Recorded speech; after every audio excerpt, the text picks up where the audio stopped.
Hello friends and welcome back to Motor Redefined. मैं हूं आपका होस्ट और दोस्त अरिंदम घोष और फाइनली आज मैं आप लोगों के लिए लेकर हाजिर हूं 2023 या फिर आप कह सकते हैं न्यू होंडा CB200X। और टाइटल थंबनेल से आप लोगों ने समझ लिया होगा, वीडियो के दौरान मैं आप लोगों के साथ इस बाइक की एक डिटेल रिव्यू शेयर करूंगा। अब दोस्तों आज जो मेन फोकस रहेगी वो है राइड पे, कि चलाते वक्त आपको एक्सपीरियंस कैसा दे सकती है, बाकी क्या आपको नई चीज़ें देखने को मिल रही है, फीचर, माइलेज, स्पेसिफिकेशन, प्राइस, सबके बारे में डिस्कस करेंगे ताकि वीडियो के एंड तक आप लोगों को एक क्लियर आइडिया मिल जाए कि 2023 में बाइक खरीदना आप लोगों के लिए कितना सही हो सकता है। और दोस्तों आगे बढ़ने से पहले very special thanks to leaders Honda Taratala for providing me this bike, ताकि रिव्यू में आप लोगों तक पहुंचा सकूं। वेस्ट बंगाल के हावड़ा, हुगली, कोलकाता में अगर आप रहते हैं, कोई भी आप होंडा का प्रोडक्ट खरीदना चाहते हैं, शोरूम का कॉन्टैक्ट बिल्कुल कर सकते हैं। डिटेल्स अभी आपको आपकी स्क्रीन पर दिख गई होगी। तो चलिए दोस्तों शुरू करते हैं। सबसे पहले दोस्तों जो मैं आप लोगों को बताना चाहूँगा, यहाँ पर चेंज क्या हुई है। देखिए, एक तो है कि कलर और ग्राफिक्स में आप लोगों को चेंज देखने को मिलेगी। पहले जो कलर आती थी वो कलर अभी भी आ रही है, लेकिन ग्राफिक्स में चेंज आपको दिख जाएगी। बाकी इसके लिए एक डिटेल रिव्यू मैंने walk around review already channel पर डाल रखी है, अगर चाहे तो वो भी वीडियो बिल्कुल इस वीडियो के बाद चेक कर सकते हैं। लेकिन मोटा मोटी मैं आपको एक ओवरव्यू बता देता हूँ। यहाँ पर आप लोगों को एक नई कलर ऐड होती हुई दिख रही है, जो कि है ब्लू कलर। उसके अलावा पहले जो 3 कलर मिलती थी वो आपको अभी भी देखने में मिल जाएगी। फ्रंट में आप लोगों को ये जो ऑल LED हेडलैम्प है विद दिस LED DRL वो आपको यहाँ पर देखने को मिलती है। एक बार जो की है मैं आप लोगों को वो यहाँ पर ऑन करके बता दूं, आप देख सकते हैं LED DRL आप लोगों को दिख रही है।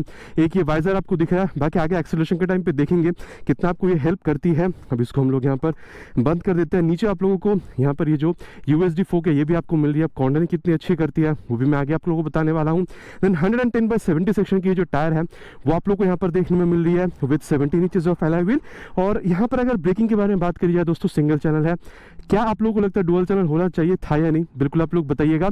अब दोस्तों मैं आप लोगों को बता दूं कि यहाँ पर चेंज क्या हुई है। देखिए, पहले आप लोग को यहाँ पर असिस्टेंट स्लिपर क्लच नहीं मिलता था, जो आप लोगों को अभी देखने में मिल रहा है। बाकी कितनी सही काम कर रही है असिस्ट फंक्शन, आगे उसके बारे में बात करेंगे। 276 mm की पेडल डिस्क आप लोगों को मिल रही है निसान की कैलिपर के साथ। और वहीं अगर दोस्तों मैं आप लोगों को इसकी power house of the bike के बारे में बताऊं, इंजन के बारे में, तो हल्की सी चेंज हुई है। यहाँ पर आप लोगों को 184.4 cc single cylinder 4 stroke air cooled fuel injected engine देखने में मिलता है।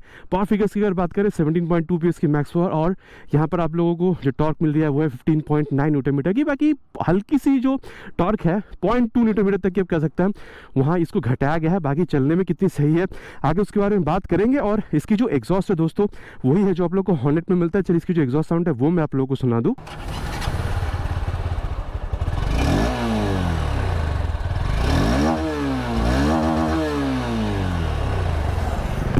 कैसी लगी आपको आवाज़, बिल्कुल आप नीचे कमेंट में लिखकर बताइएगा। रेयर सेक्शन में अगर आप आ रहे हैं तो हॉर्नेट की टेल लैंप आप लोगों को मिलती है। एक चीज़ मैं आप लोगों को बताना भूल रहा था, हैजार्ड लैंप का जो ऑप्शन है वो भी आप देख सकते हैं आप लोग को मिल रही है। ट्विन आप लोग को यहाँ पर ये जो LED ब्लिंकर्स है ये मिल रहा है। नंबर प्लेट लगाने की जगह रिफ्लेक्टर आप लोग को मिल रही है। टायर अगर आप लोग देख रहे हैं सबसे तगड़ी टायर है, 140/70 सेक्शन की tyre with 17 inches of alloy wheel. Then Nissin की कैलिपर के साथ 220 mm की जो पेडल डिस्क है वो आपको मिल रहा है। और वहाँ पर आप देख सकते हैं जो मोनोशॉक सस्पेंशन है वो भी आपको मिल रहा है। देन दोस्तों अब इसकी जो की है उसको यहाँ पर बंद कर देते हैं। लेफ्ट सेक्शन में अगर आप आ रहे हैं दोस्तों तो ये जो साड़ी गार्ड है वो आपको देखने में मिल रहा है। लेडीज फुटरेस्ट नहीं है, ओपन इंजन सिस्टम है, मेन स्टैंड है, साइड स्टैंड है, side standing cut off sensor भी आपको मिलता है। 5 स्पीड गियर बॉक्स के साथ ही आप लोगों को ये मिलेगा 1 डाउन एंड 4 अप। और साथ ही अगर आप सीट देख रहे हैं दोस्तों 810 mm की आप लोग को सीट हाइट मिलती है। तो कितनी होनी चाहिए सीट, मतलब आपकी हाइट, कुशनिंग वगैरह के बारे में आगे बात करेंगे। 12 लीटर की टैंक आप लोग को यहाँ पर मिलती है। और अमूमन आप लोग यहाँ पर 40 से 45 के बीच में जो माइलेज है वो भी यहाँ पर एक्सपेक्ट आप कर सकते हैं। और वहीं अगर दोस्तों मैं आप लोगों को यहाँ पर इसकी ग्राउंड क्लियरेंस के बारे में बताऊँ तो आप लोगों को 160 mm की जो 67 mm की जो ग्राउंड क्लियरेंस है वो आप लोग को मिल रही है। और ये जो इंजन काउल है ये भी फाइबर की लेकिन काफ़ी तगड़ी क्वालिटी की मिलती है। वेट अगर आप लोग देखते हैं 147 किलोग्राम इसकी वेट है, जो कि 5 किलो भारी है अगर हॉर्नेट से कंपेयर करी जाए। बाकी इंजन जो है आप लोगों को अप्रॉक्सीमेटली वही इंजन यहाँ पर भी देखने में मिल जाती है, बहुत ज़्यादा चेंज आपको समझ में नहीं आएगी। और वहीं अगर दोस्तों मैं हैंडल बार के बारे में बताऊँ तो यस, इसमें डिफरेंस है। काफ़ी चौड़ी सी और तगड़ी सी हैंडल बार जो वो आप लोग को यहाँ पर मिल रही है। की को ऑन कर लेते हैं, पास लाइट का switch, high beam, low beam, turn indicators, और horn is not very loud but decent है। राइट साइड में आप लोगों को ये इंजन किल स्विच देखने को मिल रहा है, ये हैजार्ड लैम्प को ऑन ऑफ करने का स्विच, और यहाँ पर आप लोगों को इंजन ऑन करने का स्विच मिल रहा है। मैंने एग्जॉस्ट साउंड आप लोगों को ऑलरेडी सुना दिया है। टैंक माउंटेड की स्लॉट है, अभी E20 का जो स्टिकरिंग है वो भी आप लोग यहाँ पर देख पा रहे हैं।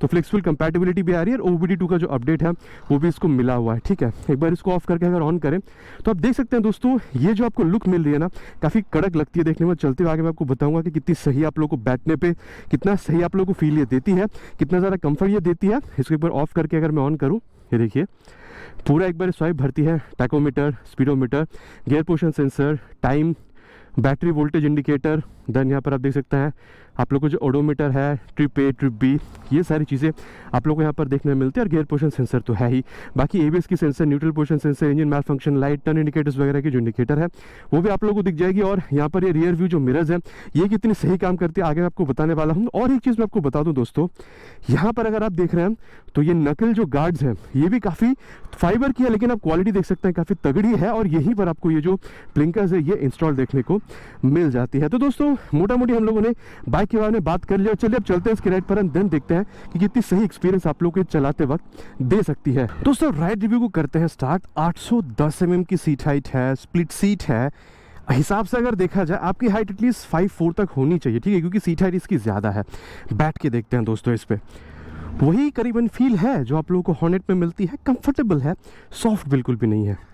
स्टार्ट कर दिया है बाइक को, फर्स्ट गियर, और ये एक्सीलरेशन दोस्तों थर्ड गियर, बिल्कुल वही फील है दोस्तों जो आप लोग को हॉर्नेट में देखने को मिलती है। इनिशियल रिस्पांस जो है ना तगड़ी आपको देखने में मिलती है, इसमें कोई दो राह नहीं है, काफ़ी गजब की देखने में मिलती है। देन अगर मैं आप लोगों को ये बताऊं दोस्तों कि आप बैठ कैसे रहे हैं, हॉर्नेट में भी आप काफ़ी अपराइट ही बैठते हैं, लेकिन फिर भी उसमें हल्का सा झुकना आपको होता है। लेकिन यहाँ जब आप बैठ रहे हैं ना, आप बिल्कुल ही अपराइट बैठ रहे हैं। हैंडल इसकी और ऊंची है, और फुटपेग भी अगर आप देख रहे हैं बस हल्की सी पीछे की तरफ है। तो मतलब एक कंफर्टेबल राइड देने की कंपनी ने जो कोशिश की है ना, वो आप लोग को बिल्कुल जब आप बैठ रहे हैं तो आपको समझ में भी आती है। डेफिनेटली अगर आप लॉन्ग राइड्स पे जाना चाह रहे हैं दोस्तों, आराम से आप लॉन्ग राइड्स पे जा सकते हैं। सिटिंग पोस्चर के हिसाब से आपको प्रॉब्लम नहीं होनी चाहिए। और सीट भी स्पेशियस है, चाहे आप बैठ रहे हो, चाहे आप पिलन के हिसाब से बैठ रहे हो, राइडर के हिसाब से बैठ रहे हो, स्पेशियस सीट भी है, तो आपको उसमें भी प्रॉब्लम नहीं होगी। और कंफर्टेबल है सीट, वो तो मैंने आपको पहले ही कहा है। तो ये तो बिल्कुल इनिशियल जो इंप्रेशन था वो हो गया। अब पीछे मैंने देख लिया है, कोई है नहीं, मोड़ते हैं गाड़ी को। और ये देखिए दोस्तों, जब आप ये मोड़ रहे हैं ना, कितनी छोटी सी जगह पे आपने मोड़ लिया। एक चीज़ मैं आपको जो और यहाँ पर बताना चाहूँगा ना, एक बार मैं गाड़ी को पहले खड़ी करता हूँ फिर आपको दिखाता हूँ। ये देखिए हैंडल आप देख रहे हैं इतनी मुड़ रही है, ठीक है, मतलब फेयर्ड बाइक्स में इतना हैंडल नहीं मुड़ता, लेकिन हैंडल इतनी मुड़ रही है। और यहाँ पर देखिए कोई किसी तरीके का ना, चाहे आप यहाँ भी देख लीजिए, कोई इंटरफेरेंस भी आपको नहीं हो रही है। तो ये एक बहुत बढ़िया बात बनती है। मतलब आप हैंडल को ज़्यादा मोड़ भी पा रहे हैं जितना आप नॉर्मल नेकेड बाइक्स में मोड़ते हैं, फेयर्ड बाइक्स में भी। तो ये एक बहुत बढ़िया बात बनती है। तो आपको इंटरफेयर नहीं होती, आपको प्रॉब्लम नहीं होती है शॉर्ट टर्न्स लेने में या फिर क्विक टर्न्स लेने में।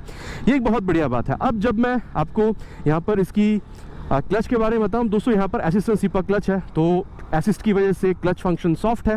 और अगर आप गियर देख रहे हैं तो वही है जो हॉर्नेट में आपको मिलता है। थोड़ा सा एफर्ट के साथ आपको एकदम मक्खन जैसा जो शिफ्ट है गियर्स की वो मिल रही, चाहे आप अप शिफ्ट कर रहे हो, चाहे आप डाउन शिफ्ट कर रहे हो।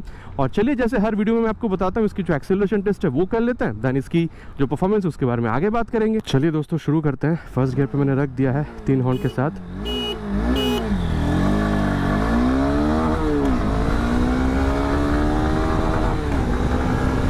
जीरो टू 60 तो आप लोगों ने देख ही लिया है, 0 to 100 की बारी है। तो आप लोग को ऐसा नहीं लगा कि विद इन नो टाइम में 100 पहुंच गई है ना। अब ये बात तो है दोस्तों कि हॉर्नेट्स अगर आप इसको मतलब कंपेयर कर रहे हैं, क्योंकि दोनों में सेम ही इंजन लगी है, तो क्योंकि हॉर्नेट की वेट थोड़ी सी कम है, और ऐसा फील नहीं होगा कि वहाँ पर वेट कम है तो वो ज़्यादा क्विकली 100 अचीव कर रही है, या फिर इसकी वेट थोड़ी 5 किलो ज़्यादा है तो मतलब 100 पहुंचने में टाइम ले रही है, ऐसा आपको फील नहीं होगा। ठीक है, बहुत सिमिलर ही आप लोगों को जो परफॉर्मेंस है वो देखने को मिल रही है। और आप लोगों ने बाकी 0 to 60, 0 to 100 तो देख ही लिया होगा कितने सेकंड्स में अचीव कर पाती है। अब दोस्तों मैं ये जो बताना चाहूँगा मतलब वो ये है कि अगर आप इसकी वाइब्रेशन देख रहे हैं तो भी आप करीबन यहाँ पर वही आप कह सकते हैं कि मतलब 80-85 के ऊपर जब आप जा रहे हैं तो जो वाइब्रेशन है आपको हल्की से समझ में आते हैं। लेकिन ये जो बाइक है ना दोस्तों एकदम परफेक्ट है, आप कह सकते हैं कि फॉर लॉन्ग राइड्स। तो लॉन्ग राइड्स में आपको वो ज़्यादा मतलब ऐसा नहीं है कि वाइब्रेशन की वजह से आपको प्रॉब्लम हो रही है, फटीग हो रहा है, ऐसा आपको फील मेरे हिसाब से तो नहीं होनी चाहिए। और जहाँ तक बात है दोस्तों कि स्टेबिलिटी कैसी है, तो दोस्तों 140 की टायर रेयर में, सामने में 110 की टायर, क्या ही प्रॉब्लम हो सकती है। मतलब स्पेसिफिकेशन जितनी अच्छी है, चलने में भी स्टेबिलिटी में भी आपको उतना ही अच्छा ये प्रोवाइड करा रही है।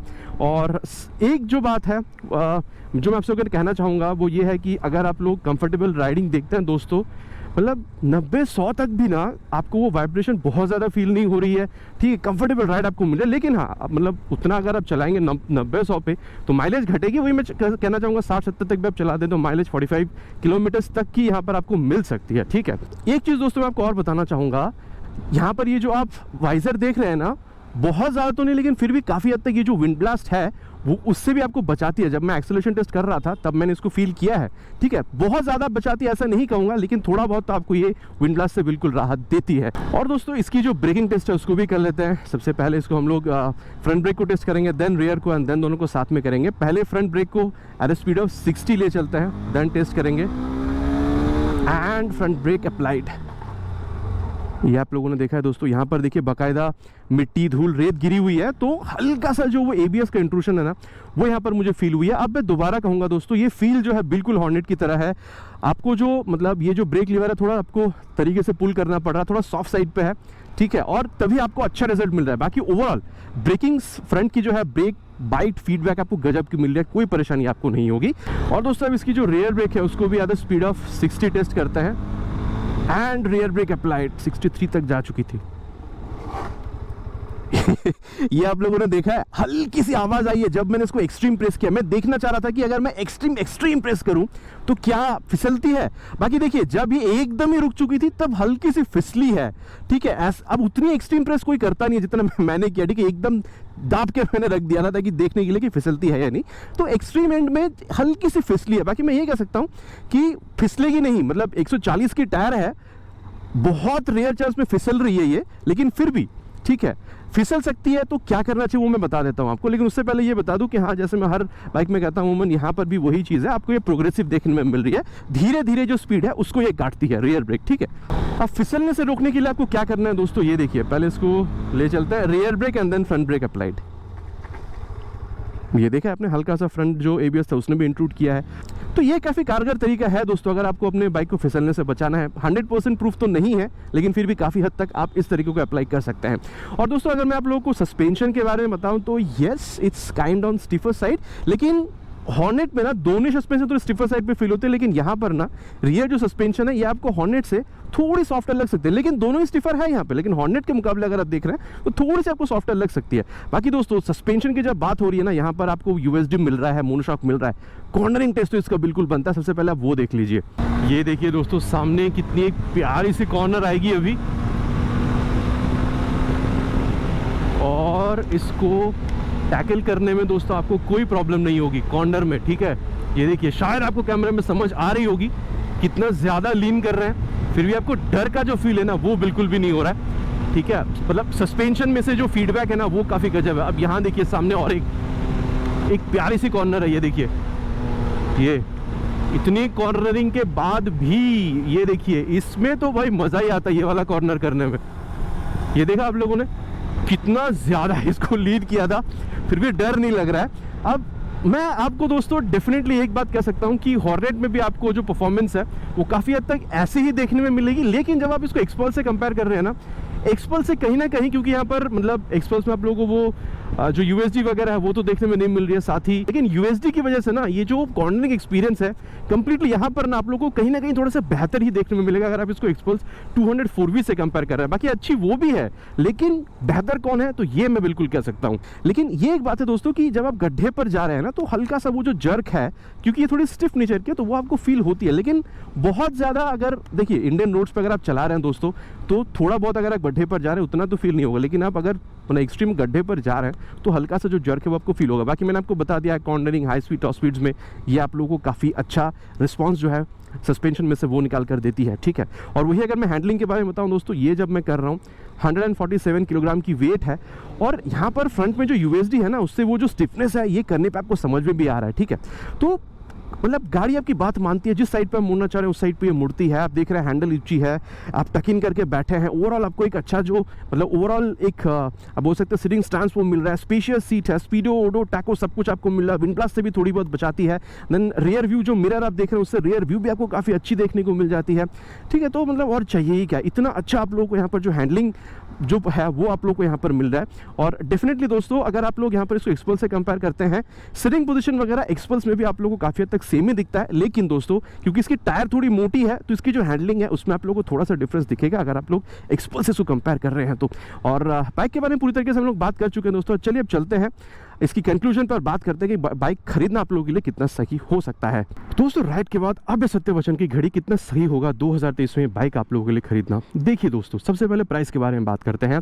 अभी ये वेस्ट बंगाल कोलकाता में आप लोगों को अप्रॉक्सीमेटली 1,74,734 रुपीज़ में देखने को मिल जाएगी। सरप्राइजिंगली जब ये डिसकंटिन्यू हुई थी BS6 फेज 2 के पहले, जहां पर आप लोग को असिस्टेंट जिपर क्लच नहीं मिल रहा था, तो तब इसकी प्राइस थी 1,75,042 रुपीज़। तो 300-400 रुपये आप अभी कम में ही इतनी सारी जो अपडेट्स हैं वो आप लोगों को देखने को मिलता है। अब दोस्तों असिस्ट की वजह से यहाँ पर ये जो क्लच है आपको मैंने बताया कि ये सॉफ्ट है, लेकिन जो चीज़ मैं आप लोगों को टेस्ट करके नहीं बता पाया हूँ वो है सिपर क्लच। अब इससे होता क्या है, जब आप एग्रेसिव डाउनशिफ्ट कर रहे होते हैं हाई स्पीड्स पर तो रियर टायर जो है वो स्लिप कर जाती है, क्योंकि यहाँ पर सिपर क्लच है तो वो आप लोगों को बहुत ज़्यादा प्रॉब्लम यहाँ पर फील नहीं होगी। ठीक है, अब दोस्तों कंक्लूजन के बारे में बात करते हैं। प्राइस मैंने इसकी आप लोगों को बता दी है। राइड करते वक्त एक्सपीरियंस आप लोगों को इसमें और एक्सपल्स 204V में कैसा देखने को मिल सकता है वो भी मैंने आपको बताया है। अब एक्सपल्स 204V या 204V प्रो मॉडल जब आप जाते हैं दोस्तों तो वो ना आप लोगों को एक्सट्रीम जो मतलब ऑफ रोड्स है उसको टैकल करने के लिए वहाँ पर डिज़ाइन करी गई है। प्राइस उसकी भी 1,68,000 से 1,68,000 से 1,70,000 तक नॉर्मल 204 मिलेगी एक्सपल्स, और उसकी जो प्रो मॉडल है वो आप लोगों को 1,73,74 में वो भी मिल जाएगी।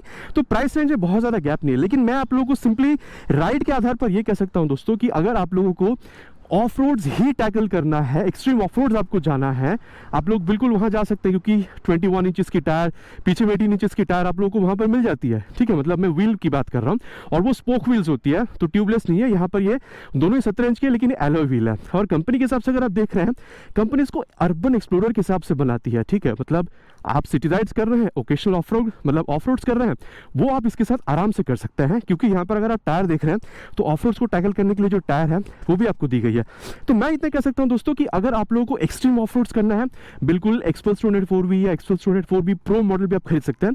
लेकिन अगर आप लोगों को city rides, comfortable ride, Honda की रिलायबल इंजन, आप लोगों को माइलेज भी चाहिए थी, एक अच्छा लुक भी चाहिए था, साथ ही आप लोगों को ये भी चाहिए कि आप हल्का फुल्का ऑफ रोड जाना चाहते हैं, एडवेंचर ट्रिप्स वगैरह पर जाना चाहते हैं हल्का फुल्का, तो वहां पर भी आप लोगों को एक बाइक ऐसी मिले जो आप लोगों के साथ दे। तो मेरे ख्याल से ये जो बाइक है 2023 होंडा CB200X आप लोगों के लिए बेहतरीन ऑप्शन बिल्कुल निकल कर आती है। आशा करता हूं दोस्तों वीडियो आप लोगों को पसंद आई होगी। बहुत जल्द मिलेंगे इसी तरीके के एक नया वीडियो में एक नए बाइक के साथ। Till then ride safe and जय हिंद।